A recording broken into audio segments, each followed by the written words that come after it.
Hello and welcome to our annual webinar at Medina McKelvey for legal updates for the following year. This year, we're going to be talking about some updates that have happened in 2024, as well as what's on deck for 2025. I'm Chantel Egan.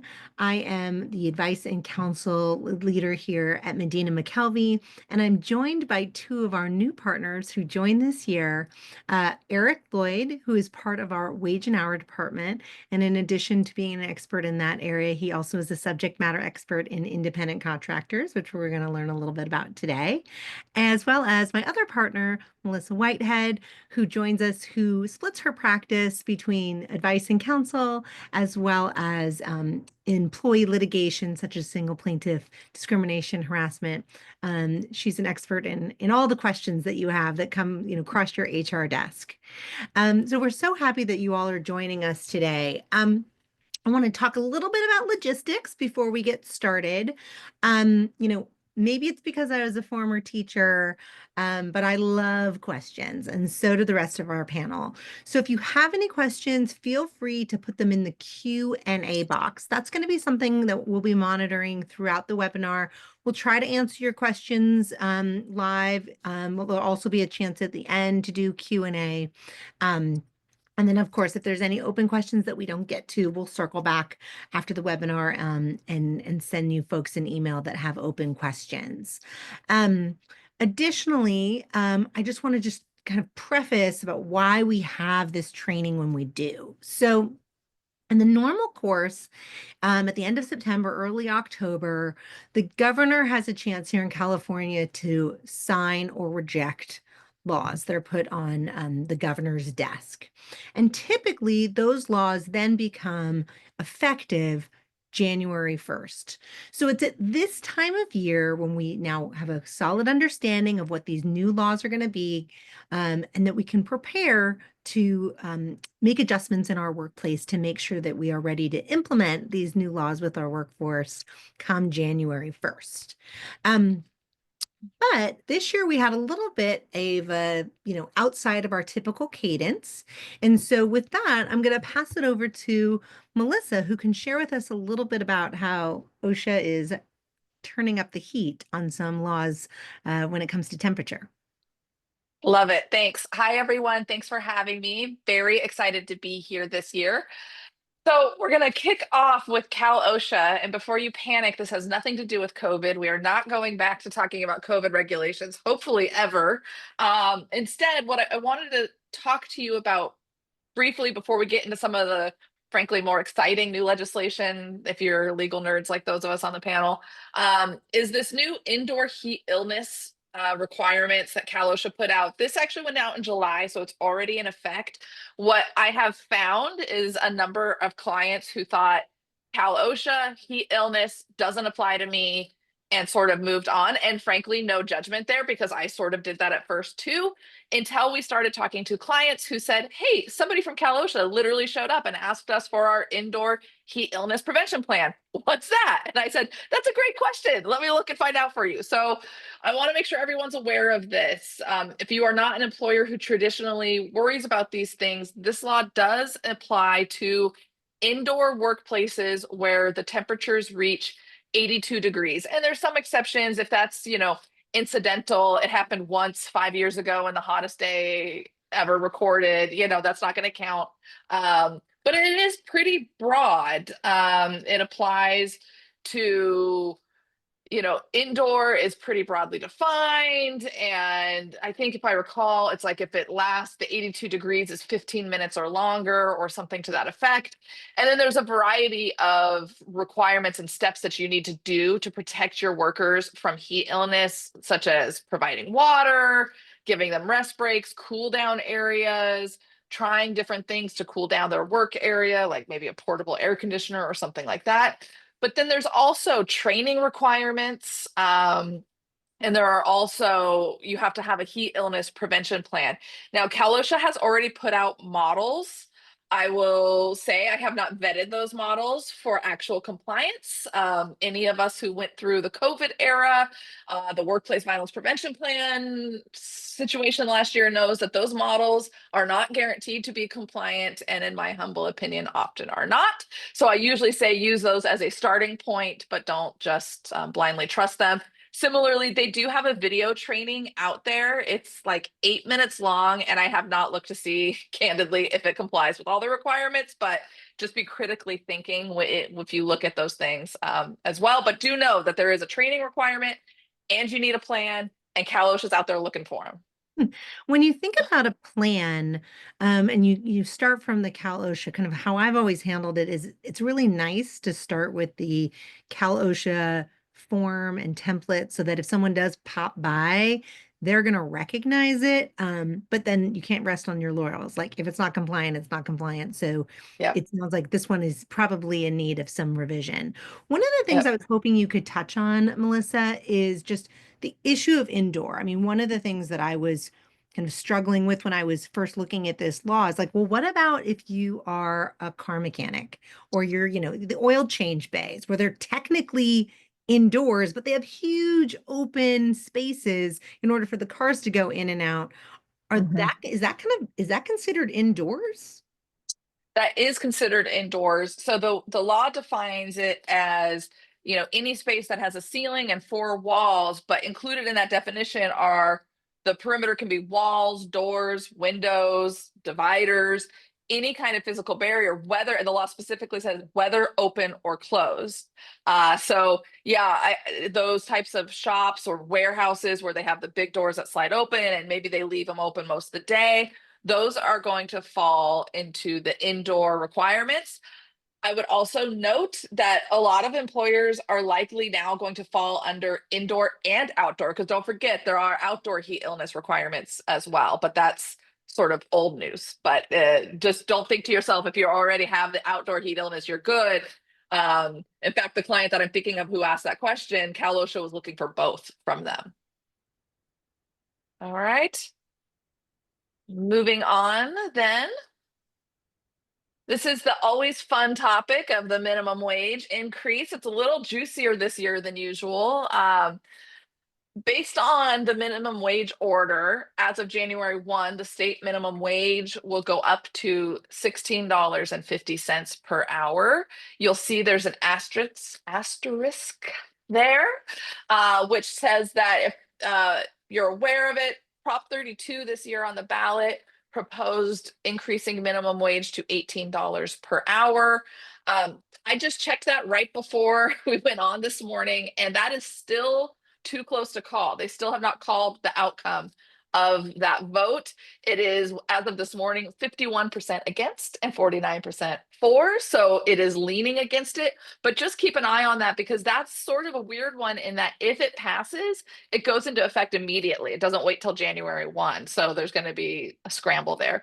But otherwise, if it doesn't pass, then as of January 1, the state minimum wage will be $16.50.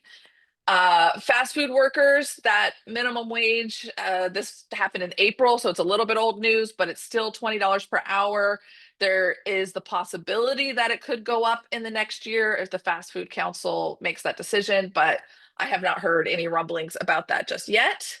And then healthcare workers finally went into effect on October 16th after many delays. So there's, if you remember, I'm not going to get into the weeds of it, but there's a sort of schedule of increases by type of healthcare facility, basically, and worker.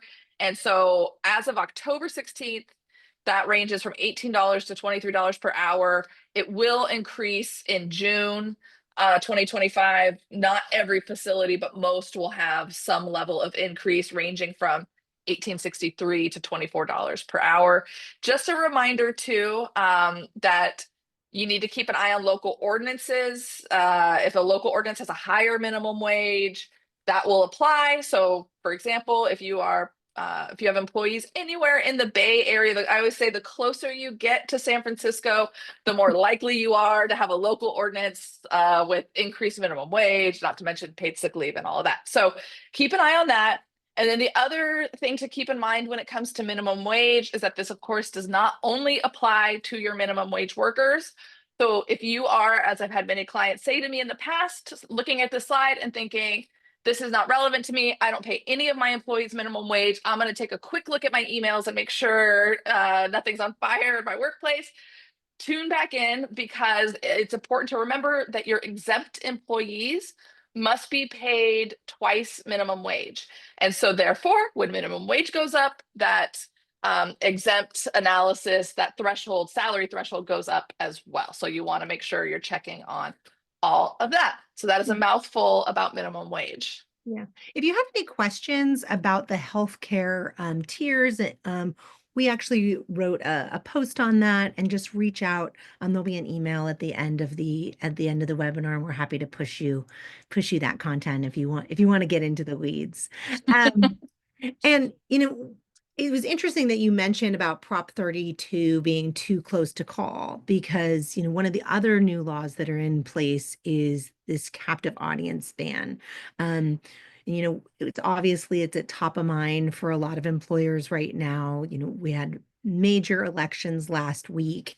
And I'm sure the employers and employees that are joining this call today have a diverse range of opinions on the issues, on the outcomes, and just really curious, how has the law responded to political discourse in the workplace? Mhm. Yeah, that's a great question. And it's, of course, interesting that this new law comes up. It's something that those of us who do advice and counsel work, um, I would say since at least 2016, I've been getting lots of questions and calls about just this. What hats can people wear in their workplace? Can we tell people not to wear them in their workplace and things like that? So it's a hot topic for sure. And this is an interesting one. So the new law here goes into effect January 1. It's interesting. I don't actually think it's as much a response to those political issues as we might be inclined to think it is. That's what this law does is it says employers cannot have mandatory meetings that their employees must go to, even if they're paying them to be there, where they talk about the employer's opinion about religious or political matters.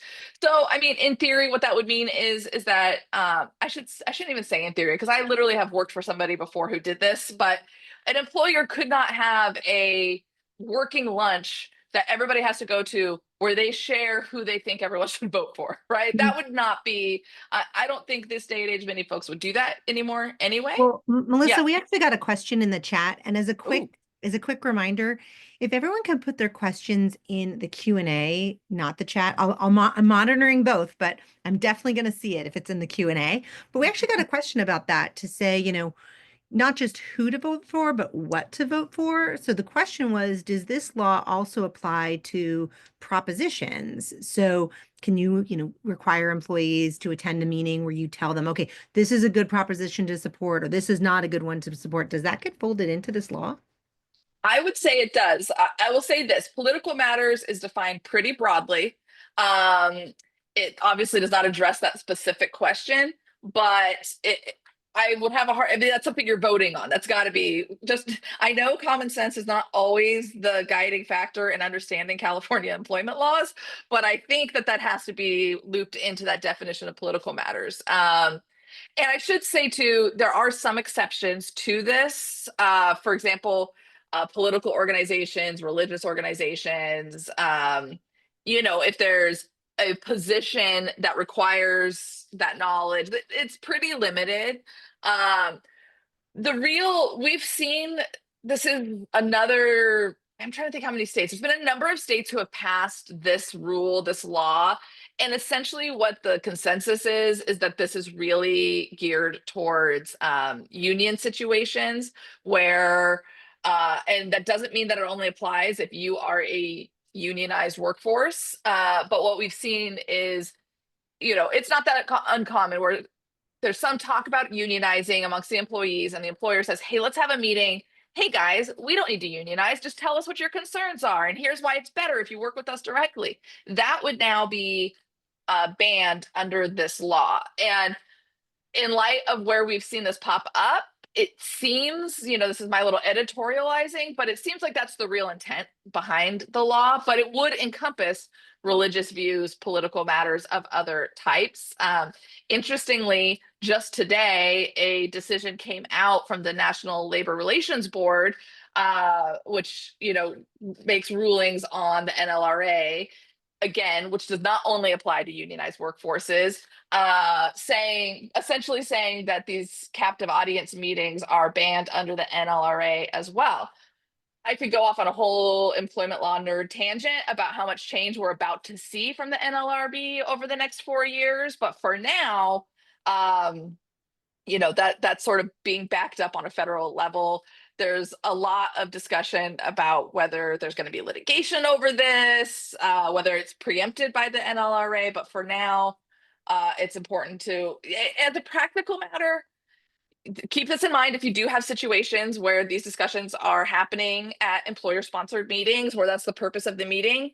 I would also recommend that you're documenting the voluntariness of any of these types of meetings where you cover any of these issues, so you can prove that you did not make employees attend these things. Do we have other questions on that? That's all we have from the chat for now. Perfect. All right. Well, I will kick this one over. As Chantel said, Eric is our independent contractor expert. So Eric, tell us about some of the latest developments here. Sure. Thanks, Melissa. Freelance Worker Protection Act. Let's dive in a little bit. As every business in California knows, California is very strict about requirements for properly classifying a worker as an independent contractor. Long story short, it's very difficult to justify an independent contractor classification. And this new law, the Freelance Worker Protection Act, does not change classification requirements. So bad news is it doesn't make it easier to classify somebody as an independent contractor. What the law instead does is provide a new set of protections for a fairly limited subset of independent contractors. So it doesn't apply to all independent contractors across the board. It only applies to folks who fall within certain parameters. I'm going to briefly discuss those parameters. They're far too detailed for me to get to on this webinar. I could probably have an hour-long webinar on the parameters themselves, so I'll keep it kind of brief. This new law is only going to apply to the following types of independent contractors. First off, they have to be a one-person operation. It's not going to apply to multi-person or a business entity that's comprised of multiple persons. Second of all, the work has to be valued at least $250, whether based on a single contract for $250 or in the aggregate over the prior 120 days of work. So in other words, if you have a contract that's for $250 of work, or within the past 120 days, you've contracted out for $250 of work to the same contractor, then this law is going to apply. Mm-hmm. Third, it's only going to apply to freelancers that provide quote unquote professional services. And professional services have a particular definition in the labor code. It only applies to folks who work in certain occupations. I'm going to list a few of them, but there are quite a few more that I'm not listing here. So make sure to consult counsel before deciding whether or not this law is going to apply.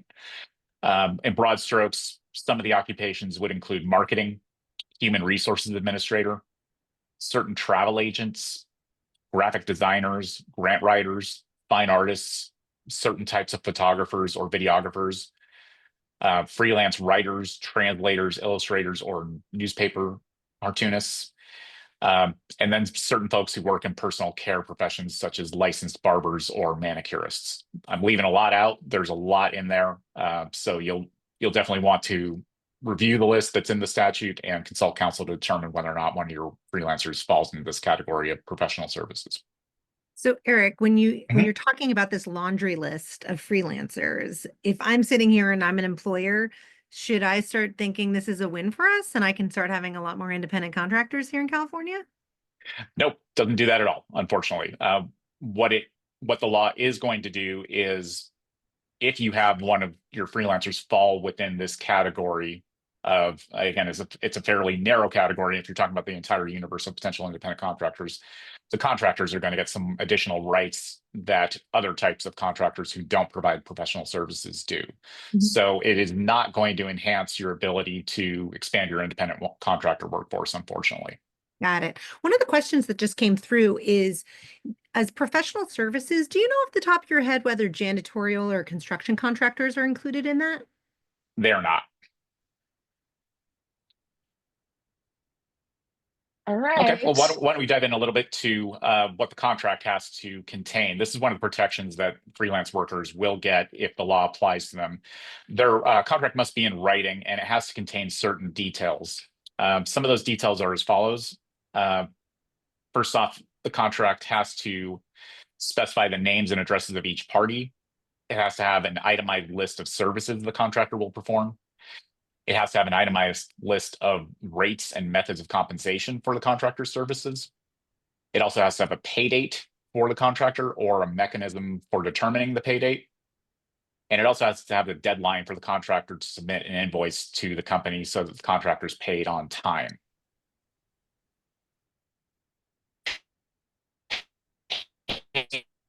Payment is down payment timing, I should say. It must be paid within the time frame specified in the contract, or if the contract doesn't specify a payment time frame, you'll have 30 days to pay your contractors. And practically speaking, here are the ramifications of this law if you do not comply with these required protections. Contractors now have, again, within this narrow sliver of freelancers who provide professional services, they now have the ability to bring a retaliation claim for exercising their rights under this act. Some of the rights under this act would be not only entitlement to payment on time, but things like requesting a copy of their contract. That's one of the rights they've been granted by this law. Any company that doesn't comply with the protections under this law can be subject to a lawsuit brought by either the freelancer themselves or potentially by a district attorney. District attorneys, local prosecutors now have the ability to bring a lawsuit on behalf of a freelancer whose rights have been violated under this act. And if a jury finds in favor of the freelancer in one of these lawsuits, penalties can be pretty steep. Not only could you be subject to contract damages, the law actually provides that you could be subject to penalties and attorney's fees incurred by the freelancer in pursuing the claim. So again, it's not applicable to all of your independent contractors, but if it is, you'll want to ensure that you are in compliance with this law going forward. So we had a couple more questions. This is a hot topic. We had a couple more questions that came in while you were giving that information. The two questions that came in is, what about accounting, temporary accounting staff, as well as independent truck drivers? Are they part of this list? Don't know about accounting. I'd have to check that. Truck drivers, I know for a fact, are not. Got it. And then the other question is that in terms of when we think about this definition for, what a freelancer is and the professional services, how is the law structured? Is it structured so it actually lists the professions or the professional services that it covers, or does it really focus on job categories? How's it organized so that someone can figure out, okay, this is a professional services that may be applicable under this law? There is a statute in the labor code, and it has a pretty lengthy list of the occupations that would be covered or contemplated by the term professional services.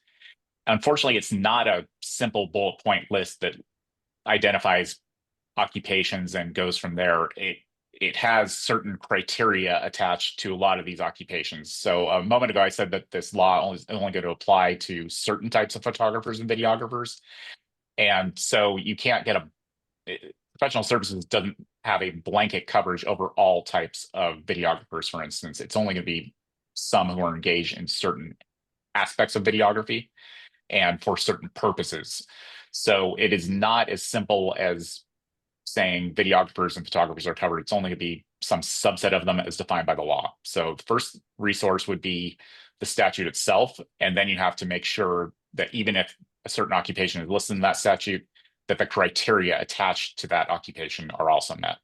So needless to say, it is not straightforward. So this may be a good time to just call your attorney. Fair enough. So with that, Melissa, I'm hoping that you can share with us some information that's changed for driver's license. I think first we're going to talk about victim Oh, of my violence leave, but apologies. just spoiler, we're going to talk about driver's licenses next. Thank you. Okay. No problem. Yeah, it would not be a legislative session in California if there was not a change to leave policies. So this is where we are for this year. AB 2499, it actually is a pretty comprehensive bill. The most practical application we're going to talk about today is this victim of violence leave. I will just flag for you that it doesn't change what you have to offer in jury and witness leave, but it does move that to FEHA, which means that now the failure to provide jury and witness leave will be enforced by the Civil Rights Department, formerly Department of Fair Employment and Housing. But you don't need to change any policies. What you have to offer is still the same. This, however, is a fairly juicy, kind of meaty change. What this will do before, just so you can sort of flag a context as I get into the details, this will likely replace what most of you have in your handbook as your domestic violence, your leave for victims of domestic violence, stalking, and sexual assault. That is certainly the changes we've made on our end as we're applying this in handbooks now. So that's likely where it's going to go.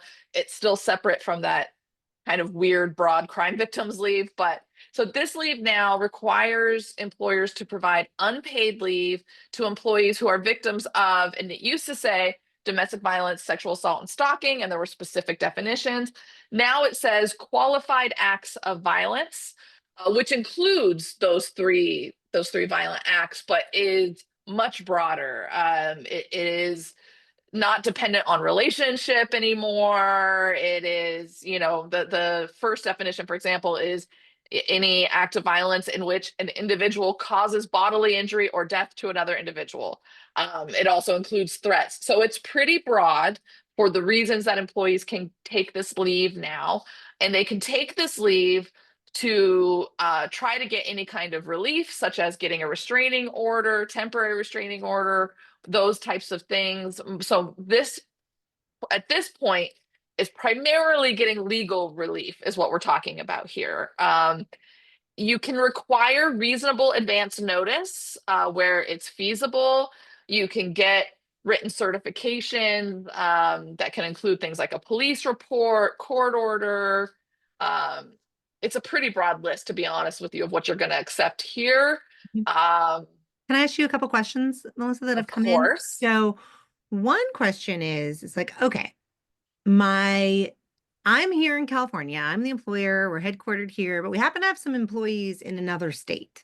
If that employee is in the other state, the violence happens in another state, everything else happens in another state, then does this law apply to that particular employee? I'm going to give you an annoying lawyer answer of it depends. I will say probably not, but I'm really hesitant to even phrase it that strongly. And I'll tell you why. If that employee is in another state, for example, and they're a remote worker, but they report back to California so that they're getting assignments from California, their supervision is out of California. Technically, their office location, if they had one, would be California, for example. Then California law is almost always going to apply to that employee, even though they're in a different state, which is different than, for example, an employee for a nationwide organization and you actually have operations in that state and they work at your office or your facility in that other state, they report there, then usually the laws of that state will apply. So, and even within that, there's caveats, but so this, and I would also want to flag for you that this specific law may not apply, but there are other leaves under federal law. Sometimes depending on what they're looking for leave for, it might fall under FMLA, for example. So keep that in mind, but that's a long rambling answer. I get paid by So the what I word. hear I don't you're know what to tell you. saying, just to summarize, is that it is a case-specific inquiry. Yes. And that while typically, if you were an employee and you are sitting in Florida and all your work done's in Florida, Florida law is going to apply. but it's worth it to do that extra step of inquiry to say, is this a situation where we want to apply California law because of Yep. other factors, such as everything else being in California? So Yep. once again, shocker, not able to do a straightforward answer, but I wanted everyone to kind of have that as top of mind for one of the questions that came through. Yep. Also, I'm just curious. We talk about a reasonable advance notice, but when you're talking about these acts of violence, I mean, if somebody, unexpectedly, it's not like you plan to, be a victim of domestic violence, or you plan Sure. to have a sexual assault, or you plan to be stalked. Like, how does that even work? So the reasonable advance notice is going to come into play where you have, like in this example, court proceedings, right? Where you know that there's going to be a hearing on this date. It is reasonable to expect advance notice of that. It may be less so for a temporary restraining order where you're literally, this happened last night, I need to go to the courthouse today. And so this will apply on the next slide. I'll talk about what larger employers have to do, but it applies across the board here that in addition to, so reasonable advance notice where feasible. And to your point, Chantel, sometimes it's just not going to be feasible because that's the nature of these types of need for leave, right? So the law also says if there's an unscheduled absence, you can't discipline the employee. You have to grant them leave under this law, so long as within a reasonable time after that absence, they give you certification of the need for the leave. You also can ask for leave if they're, or excuse me, for certification if they're requesting accommodations. But the reasonable advance notice, I think, is really going to be for those court appearances. And then for larger employers, because you also have to give leave for medical care, mental health care, safety planning, there could be more reasons that advance notice would be possible there. Not always, right? I mean, if you have to go to the ER, you're not going to have advance notice. But if it's a counseling appointment that you have scheduled or something to that effect, then you will have that advance notice. Got it. So, which is a great segue into this, that employers with, if you have 25 or more employees, in addition to the reasons I just said you have to give leave for the legal proceedings, you also have to provide unpaid leave for not only employees, and this is a big change in the law, that you also have to grant leave to those whose family members are victims of qualified acts of violence. And again, remember, that's a very broadly defined term. And so there's more people that they get leave for, as well as more reasons. So it includes legal proceedings, as well as medical, mental health, safety planning, relocation or planning to relocate. It's a pretty broad list. That if you're a larger employer, you must provide leave for. And remember, just like I just covered, again, you can require certification advanced if possible, or within a reasonable time after an unplanned absence.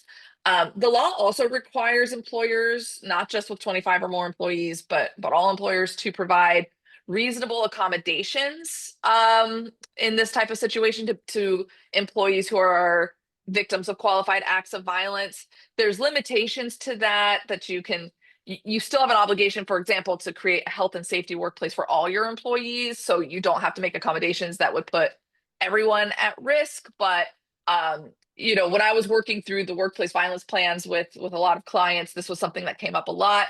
And so some common accommodations you would see in this circumstance might be temporarily allowing someone to work remotely, or if they're, for example, it's a front desk employee, maybe you let them work in the back for a while, those types of things. Maybe it's if you have security on site, you walk them to their car. It's those types of things that you do need to provide, and you can ask for some type of certification for those things. This was a question that I actually had a client ask recently, so I was glad that the law kind of cleared this up for us. You have to provide at least 10 days of unpaid leave. Of course, please notice that it says at least. It still does not give you a cap, other than, because that's usually the way the question is phrased, right? How much leave do I have to provide? At least 10 days, although there are a couple exceptions here. If the employee or their family member die as a result of the crime, that doesn't make any sense. If the employee dies, then you're not giving them leave. But anyway, certainly the family members. I think that's what that means. The employee whose family members die as a result of a crime, you have to give them up to 12 weeks of leave. And for purposes related to relocating, and so again, that's going to be those with the larger employers, the 25 or more, you only have to give them 5 days for that. So we get a little bit more clarity, but still probably a lot more questions than clarity, honestly. Yeah, so some of the questions that have come in here, and some of them you'll notice that if I didn't respond to your question internally, it's because I knew Melissa was already going to cover it. But one of the questions is just to clarify that this impacts not only the victims of violence, but employees who are related to a victim of violence. Correct. Okay. Correct. Well, for employers who have 25 or more. The smaller employers is just for employees who are victims. But if you have 25 or more, then you're providing that leave for employees whose family members are victims. Yeah. Got it. And then what about, is there some type of, qualification, meaning like, like FMLA, where you have to be with the company a short amount of time? Or is this like pregnancy discrimination leave where it's, day one, this starts? It's day one, this starts. Yep. Yep. I should also note for the family member question that there is a definition of family member, just like there is for a lot of these types of laws. So it is going to include child, parent, grandparent, grandchild, sibling, spouse, domestic partner, or designated person, our favorite. Yeah. Well, just keep in mind the designated person, though, is a person that truly does need to be designated. Correct. And, the way I kind of look at it is that it really makes sense to have that be a part of your handbook rollout, reminding everyone that you're allowed to have a designated person. It lasts for a year, and having that conversation so that you don't all of a sudden have like, oh, I have 10, designated people over the course of the year because you're not tracking it. Is there anything in the Correct. statute about limits on how much can be used, or is any clarity at this point regarding the, for example, like the limits on the acts of violence? Meaning, for example, let's say an employee unfortunately experiences 2 separate instances of violence. Does the clock start running, or are we talking about when we say at least 10 days of leave, is that focused more about, an annual, you have 10 days of leave versus per incident? The law is not, I mean, shocker, but the law is not super clear on Yeah. that. But in the context, the way it's written, I will say I'm interpreting that as an annual allotment, but I wouldn't be surprised if we see clarification on that to the contrary, that they actually intend it per incident, but it's not super clear is sort of the short answer there. Shocker. I know, Shocker. shocking, right? And this applies to all employees, not just full-time employees, correct? Correct. Mhm. Yep. And one clarification question that I think you may have covered, but just to make sure we're answering these questions is, I mean, can you ask for documentation? You can. You can ask for documentation, but it's only going to apply sometimes, right? You can ask for it for that reasonable advance notice where they can. And then you can ask for, if it's an unexcused absence, you can ask them to show you documentation of what that was for. If they need accommodations, then you can also ask for certifications. Mm-hmm. And Yeah. someone else popped in a question too, just about documentation. Like, okay, if you're doing an accommodation, like, for example, walking, having the security guard walk someone to their car in the evening, the question is, like, does that need to be documented? My take on that is that it's always a best practice. If you're doing something, unique for an employee, and while this is not the same as an interactive process when we talk about, somebody who is, needs some type of medical accommodation or things like that, the spirit should be the same in terms of the interactive process and making sure that you're having a dialogue with the employee, making sure that they also agree that it's reasonable, and having that all documented. Always the best practice. Yeah.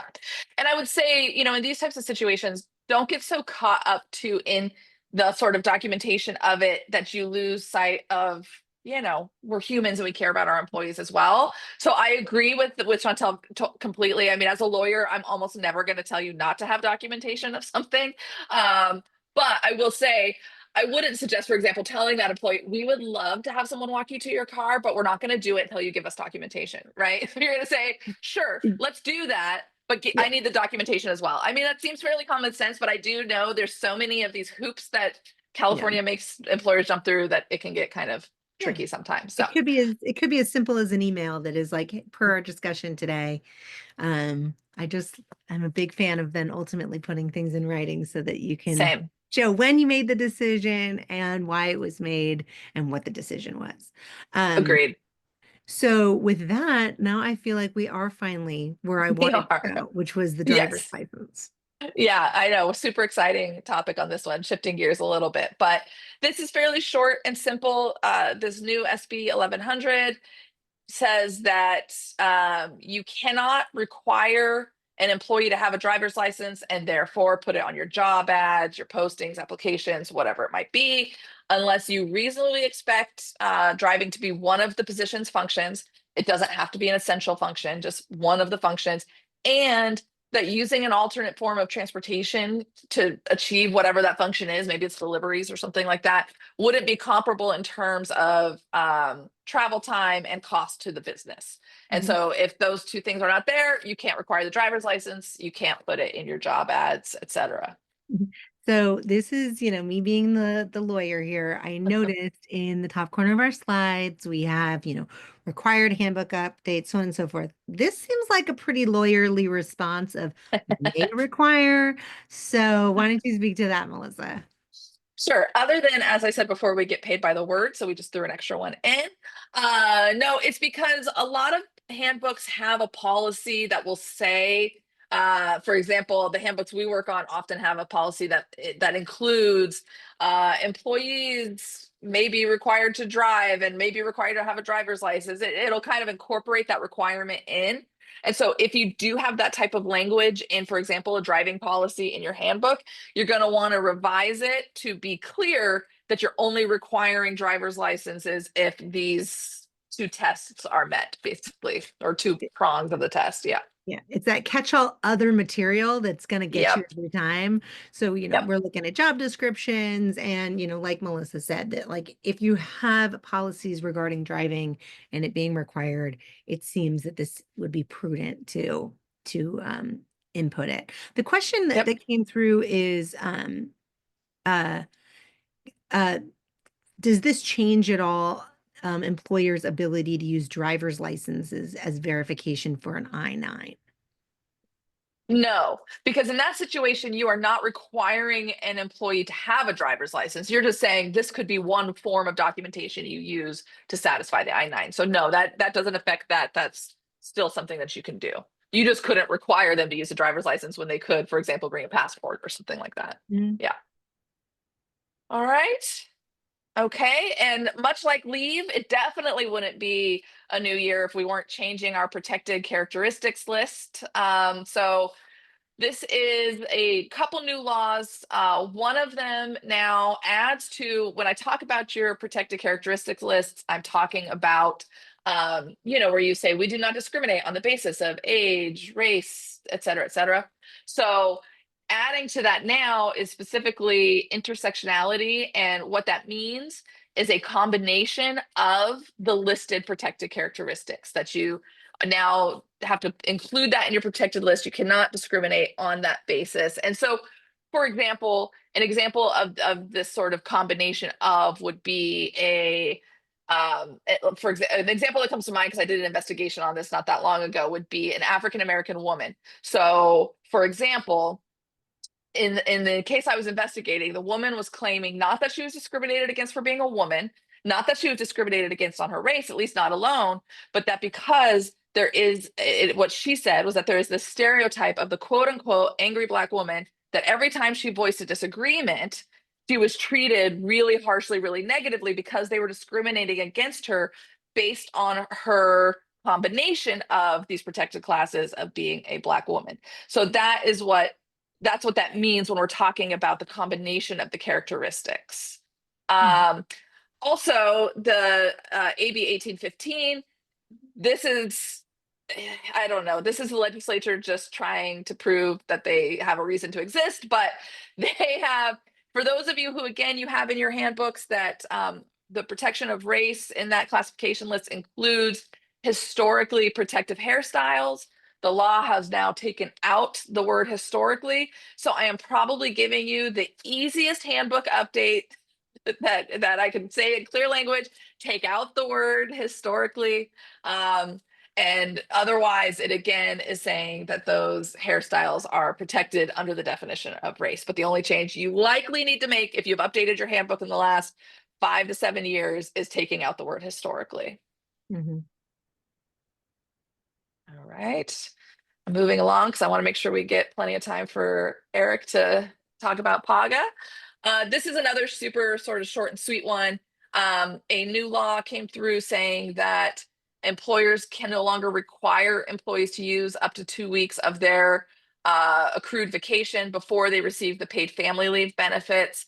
Paid family leave, as most of you probably know, is a wage replacement program through the state for people out on mostly family and medical leave. And it was a common practice to say, hey, employees, you must use your vacation for the first 2 weeks, and then you can start getting those benefits. You can't require them to do that anymore. Okay, and then the last thing I'm just going to say is sort of our little, rally flag for please make sure that you are updating your handbooks and policies and things like that at least annually. I've been practicing employment law for I think over 15 years, and I don't think there has been a single year that there's not been a law or multiple that has changed requiring an update to your policies and handbooks. It's just like anything, right? If you do it annually, it's not nearly as big of a task as if you wait every 5 years to do it. These policies are also, of course, often either evidence for you or against you in litigation. So if you are updating it annually, you increase the chances that it is evidence for you. And don't just rely, as much as this is a sort of high level, here's the new laws, please keep in mind that there are local ordinances that have changed. There's industry specific regulations that have come out.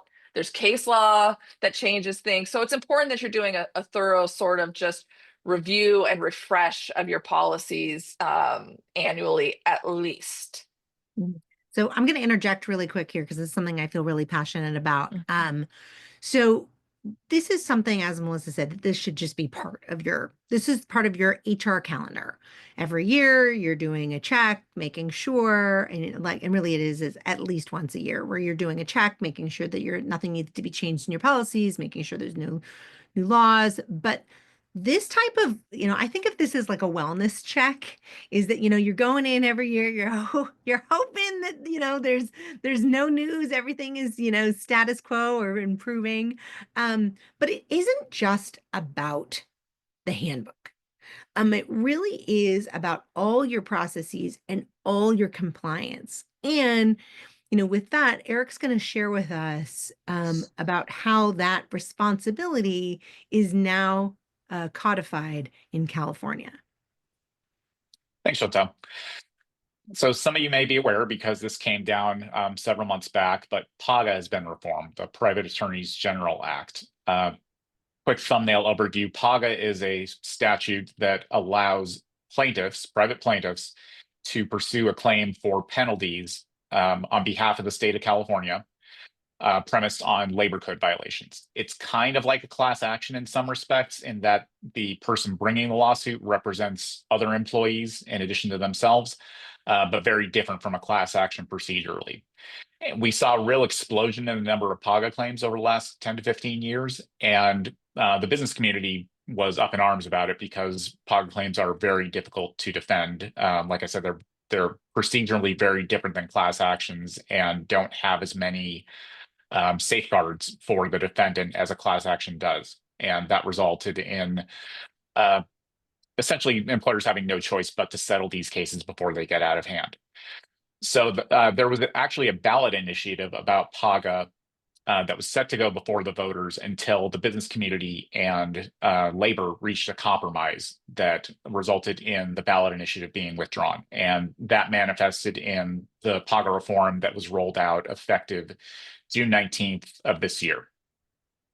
The reform is not retroactive. It only applies where a plaintiff is given notice to the state of California that they intend to bring a PAGA claim as of or after June 19, 2024. So unfortunately, it doesn't have any impact on cases that were filed before then. And the reform has some bells and whistles that benefit, frankly, both businesses and employees alike. Some of them include penalty caps. As I mentioned a moment ago, PAGA is premised on the recovery of penalties. It's not a law like you would see in a class action where people are recovering the sum of their lost wages. There's a fixed amount of penalties per type of violation. And what the new law says is that even if the employee proves that violations took place such that penalties should be awarded, employers have the ability to cap these penalties at a certain amount, depending on whether or not they took quote unquote reasonable steps to ensure compliance. And we'll talk about what reasonable steps might be in a moment. So reasonable steps, that's what's going to be my question, Eric. Like, what are reasonable steps? I mean, us lawyers love the word reasonable, but do we actually have some guidance here? We do. It's clear as mud as usual. The statute says that reasonable steps may include, but are not limited to, several things. So we know what those several things are because they're laid out in the statute, and here they are. Conducting audits and taking action in response to the results of the audit. So what that would entail would be, for instance, reviewing your wage and hour policies and practices, going through your payroll records, making sure you're doing things like calculating overtime correctly, paying meal and rest premiums when they're required, things of that sort. But it's not enough to just conduct that review. You actually have to take actions to correct any soft spots from a compliance perspective in order for the definition of quote unquote reasonable steps to be met. Another thing the statute tells us can be done is distributing lawful policies. So if you have wage and hour policies, take a look at them, make sure they're compliant, make sure they're updated, roll them out as soon as you can if they are not. Roll out new ones as soon as you can if they are not. And then finally, train supervisors and take appropriate corrective action if they're not complying with your policies or with the law or both. Those are the things the statute tells us can constitute reasonable steps, but it also makes clear there may be other things that are not named in the statute that could constitute reasonable steps. We're kind of in a holding pattern on that front because we haven't seen any court decisions interpreting what reasonable steps means. PAGA cases move very slow, and this law has only been on the books for a shade under 5 months at this point. So we'll have to wait and see if there are other things that courts determine could constitute reasonable steps. And then one other thing to keep in mind is that what's reasonable for one type of business may not be reasonable for another.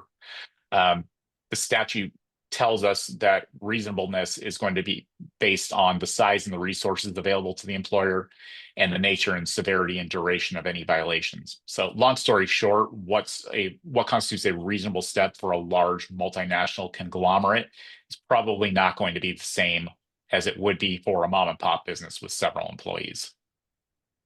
But never fear. When you see this, you may be like, I have no idea how to take these first steps. And this is where, we can help. Actually, we've been doing this for years. Back when the law changed a couple years ago and when wage and hour issues were defined as health and safety issues, our firm developed what we call the wage and hour compliance plan. And what it does is it helps you through that audit process that is mentioned in the statute. And more importantly, it also helps you determine not just what is wrong, but how to fix it and how to prioritize it. So that how it happens in a very, very high level. And of course, like if anyone wants more information on this, I'm happy to schedule a time to talk with you separately, is we do a survey that walks through all the questions about what are the hundreds of ways that you could, violate the wage and hour codes, but really focusing on the issues that we're seeing in class and PAGA cases. Afterwards, we give you a color-coded assessment. For those of us in California, I now always think of this as like fire safety. Is it red? Is it purple? So we break it down for you not only in scale in terms of where you are in terms of your compliance level, but also in categories. Because as Eric was highlighting earlier, it's not just, your overall wage and hour health, but also like, what are you doing to train people? What are you doing to enforce? What are you doing to monitor? What do your policies look like? And helping you see those all in isolation. And then putting together an action plan that prioritizes not only legal risk, but also just the realities of your business. Really thinking about that analysis that would be taken under the statute in terms of it being like your size and your resources. And of course, we're here to help you execute on it, implement all of these things. And once you're done, if you've done everything, we then can also offer you a non-privileged certification so that in the unfortunate event that you are faced with a PAGA or class action suit, you then have evidence that you've taken these reasonable steps. And I think the thing that is really important to remember about these reasonable steps, this is not like you do this once and you're like once and forget it. It really goes back to that analogy I was talking about earlier with the wellness check. This should be at least annually. You are checking your wage and hour systems. You are making sure that things are running as you think they should be run. So while this is a very comprehensive plan, once you've done this, there's then ways that we can leverage this on an annual basis for you to check your wage and hour health, if you will. And so then the other thing that I would just wanted to touch on that came up as a question, and then we'll go on to the next slide, is, can somebody file both a PAGA and a class action? And they absolutely can. Eric, why would somebody file both a PAGA and a class action? Good question. So class actions have a longer statute of limitations, meaning that they can go back further in time than a PAGA case can. Class actions, generally speaking, most claims can date back 4 years from the filing of the complaint. PAGA cases only have a 1-year statute of limitations. So you have 3 fewer years of liability from a plaintiff's perspective. The other reason is that class actions are more valuable than PAGA cases typically. The reason for that is that class actions are not limited by the amount of a penalty that can be awarded. In a class action, a plaintiff would actually recover the amount of wages or damages or penalties that are owed as a result of a labor code violation. So for instance, if a plaintiff worked 500 hours of overtime for which they weren't paid, they would get all $500 if they won. In a PAGA case, however, you're only dealing with a penalty relating to a violation. So that same plaintiff who was owed $500 unpaid overtime wages would only get a single $50 penalty or $100 penalty attached to that violation. So it's different forms of remedies and different liability periods. And the motivation for the plaintiff's attorney is to vigorously represent their client and get as big a recovery as they can. And so they'll always want to go for a class action plus PAGA to get the best of both worlds from their perspective if they can. When we think about PAGA, and this kind of dovetails into what we're just about to talk about, is, PAGA also has just some lower thresholds than a class action in terms of structures and things like that. But those penalties, for example, that $50 you mentioned, those can add up pretty quickly. So when we think about compliance, what should we be thinking about? Like if I'm an employer and I'm like, great, yes, you want me to be in compliance, you want me to follow the law, but why should I? Because in my experience, that $50, $100 penalties can very quickly, depending on your workforce, can lead up to hundreds of thousands of dollars, if not more. Easily. Penalties accrue on a per pay period basis for the most part. So that $50 violation, if it's repeated in perpetuity, can stack up really quick, even though the initial $50, probably not a big deal. But a simple violation can cascade into something much bigger. And what the new PAGA law does is it provides the opportunity for employers to cap the amount of penalties that they could be liable for if they take quote unquote reasonable steps to ensure compliance. And here's what the new law lays out. From a prospective compliance standpoint, employers that take reasonable steps to ensure compliance before they're served with a PAGA notice or a personnel record request from a plaintiff may be eligible for an 85% reduction in any penalties that would be awarded by a court. So if you were to go all the way through trial you lose some. There's some violations, there's an award of penalties. If the court finds that you took reasonable steps before the PAGA notice was served on you, the court has the ability to reduce your penalties by 85%. And even if you don't go to trial, that provides you with leverage during settlement discussions, because if you have evidence of reasonable steps having been taken, that should lower the settlement value of the case in the plaintiff's eyes. From the perspective of somebody who didn't take prospective steps prior to being served with a PAGA notice, you still have the ability to get a cap on your penalties.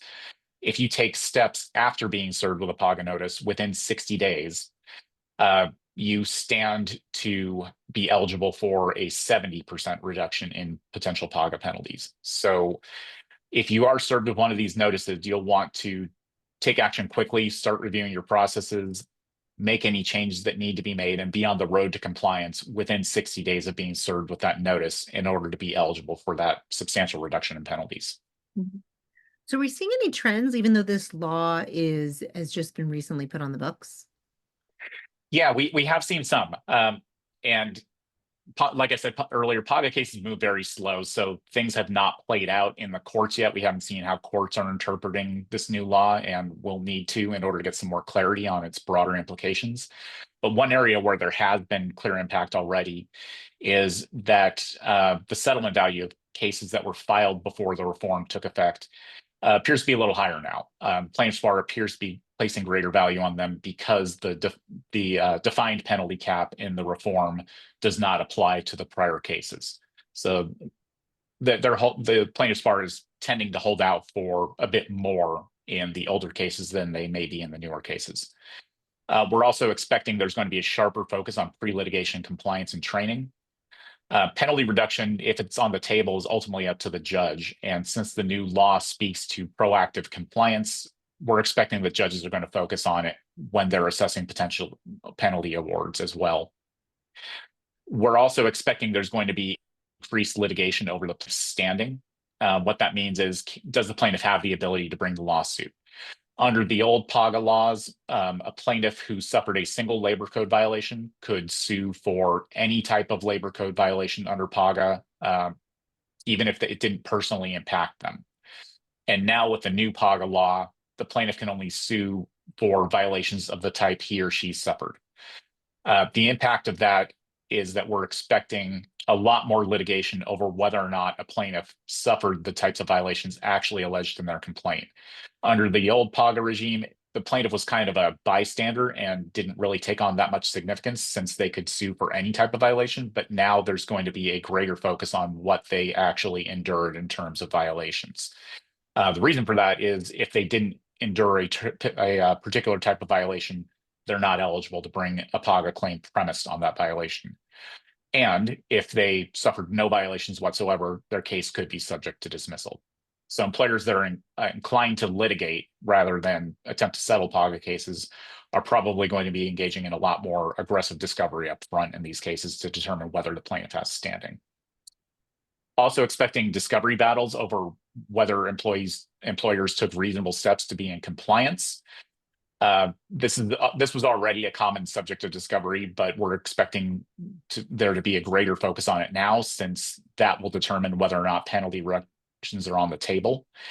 And that poses really thorny attorney-client privilege issues in a lot of instances, since employers often will work with counsel to ensure compliance. So discovery battles are likely to ramp up on that front.